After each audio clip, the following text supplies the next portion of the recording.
শুধু একটা সাইজ মাছ বাঁধিয়েছে, কি মাছ বোঝা যাচ্ছে না। হ্যাঁ এগুলো একটা কি মাছ বাঁধিয়েছো, কি মনে হয়? কাতলা মাছ হয়তো। ঠিক আছে, দেখা যাক, তোলো। পিগলু তার পুকুরের মাছ, পিগলু তার ধরতে পারলো না, এটাই আফসোস। কিন্তু এই সিটে বসে তোমার পুকুরের মাছ 3খানা মেরে নিয়ে গেছে, 6-7-এর মাছ মেরে নিয়ে গেছে সব।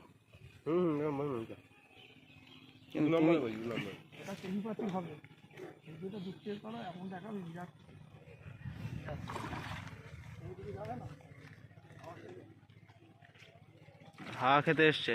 এই এই দেখো সাবাস, সেই না হলে ছিপুরে একাই একাই ইয়ে করবে, একাই জাল দেবে।